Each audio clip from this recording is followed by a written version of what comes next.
Olá, gente querida do grupo de oração da comunidade São Mateus. Que bom poder estar com vocês nesse momento especial.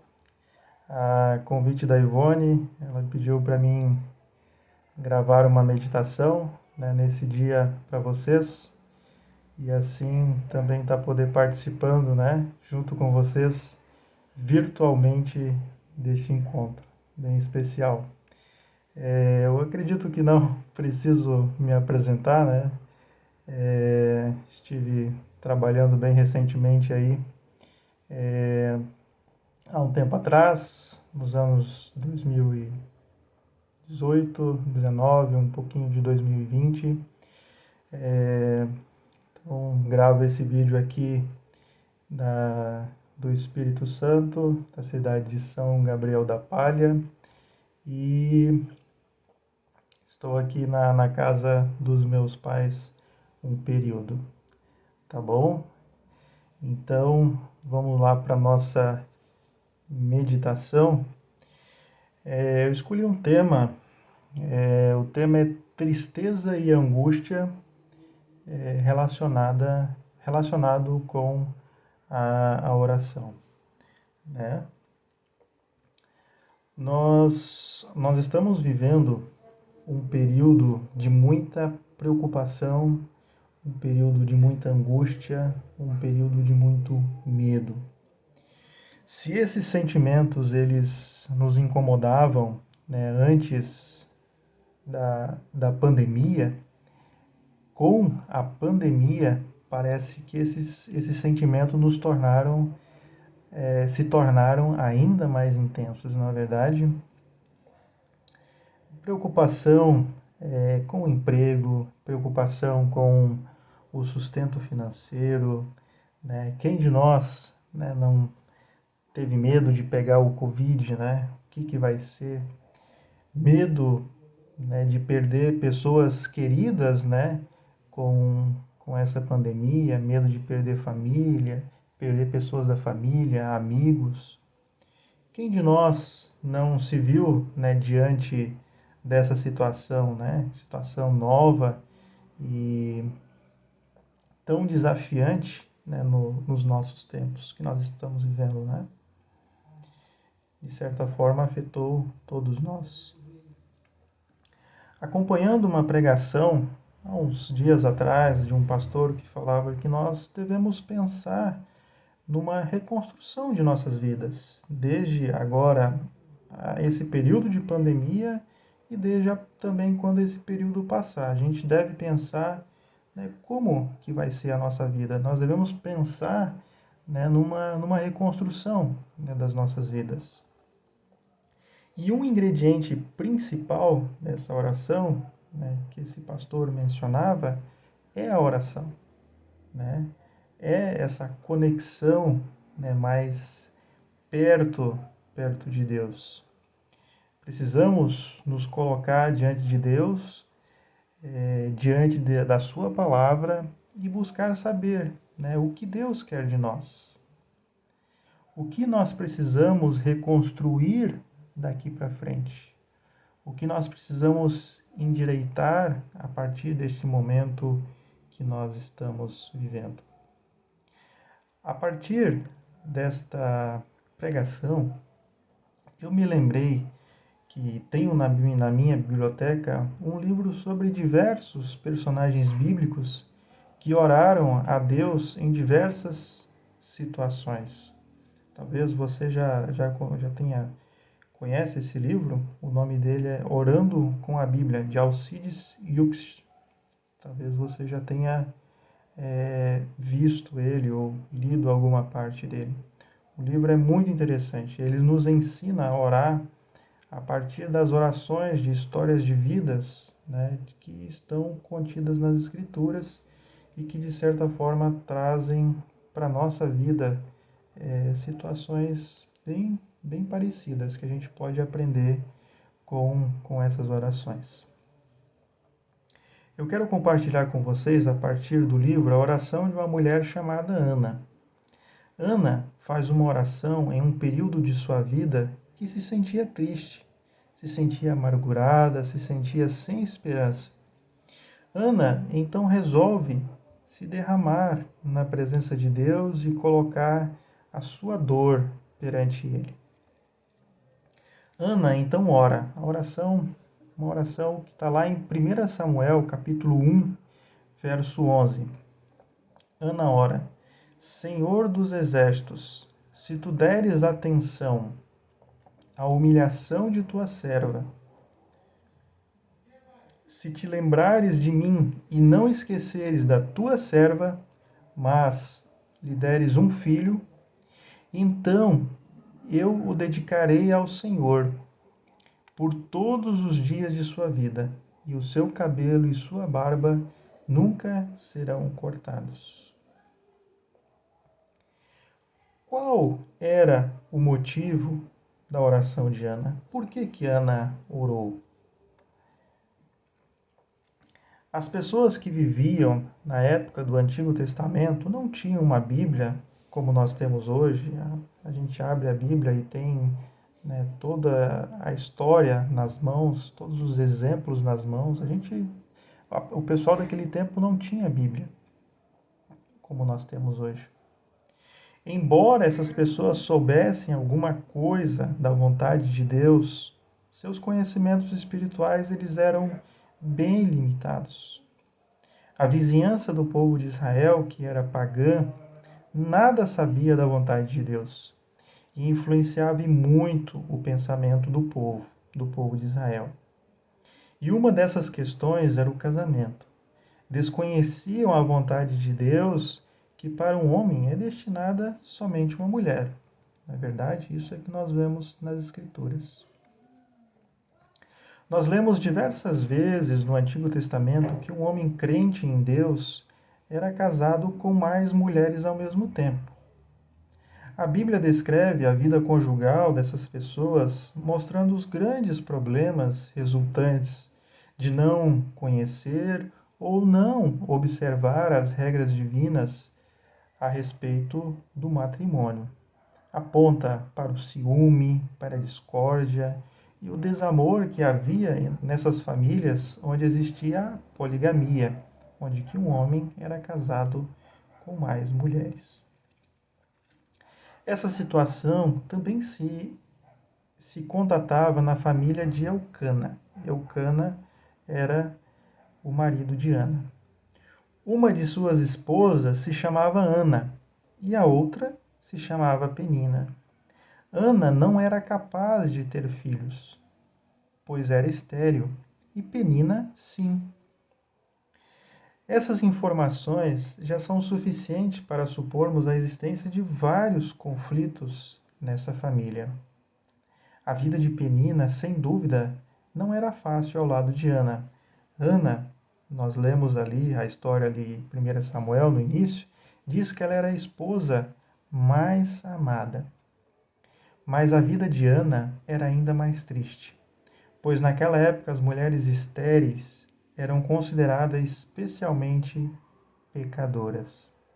Era considerado um castigo de Deus. Penina, sentindo-se menos amada, usou a esterilidade de Ana para feri-la. A Bíblia diz que Penina usava, e provocava a esterilidade para irritar a Ana. Fazia isso dia após dia e ano após ano. Essa situação magoava muito a Ana, apesar de Eucana cercá-la com todo amor e carinho. Apesar dos esforços e da boa vontade de Eucana, chegou o dia em que a alma ferida de Ana não suportou mais os insultos, não suportou mais as provocações de Penina. Um dia, por ocasião de uma festa religiosa, ela foi ao templo e derramou perante Deus em oração o seu coração transbordante de dor. Enquanto Ana derramava lágrimas, fortemente comovida, balbuciava sua petição, Já um outro desgosto esperava ela, um mal-entendido. O sacerdote, um homem que devia ter uma sensibilidade especial para a dor do coração humano, quis expulsá-la por achar que estava bêbada. Certamente não foi muito amável quando disse que o santuário não era lugar para mulheres embriagadas. Também nesta provocação, Ana mostrou o seu grau de maturidade espiritual. Calmamente explicou a situação ao sacerdote. Então, Eli, que era o sacerdote, compreendeu. Ali estava uma mulher amadurecida pelo sofrimento e disse: vai em paz, o Deus de Israel te conceda a petição que você fizeste. Assim como Eli dissera, aconteceu. Ana teve um filho, a quem chamou de Samuel. Samuel quer dizer, Deus ouviu a minha oração. E Ana então agradeceu a Deus. Para a gente não se estender muito aqui, né, se você quiser ler a oração de agradecimento de Ana, você pode ler em 1 Samuel, capítulo 2, verso 1 até 10. Tá bem? O que podemos aprender com esse exemplo de Ana?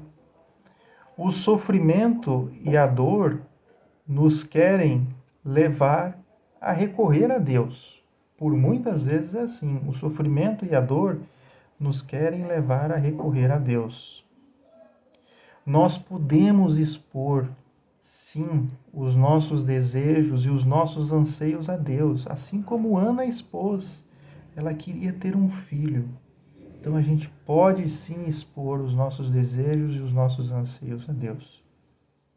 Não devemos nunca de nos agradecer e louvar a Deus quando Ele atende a nossa oração, a nossa prece. Essa é uma coisa fundamental que a gente precisa fazer.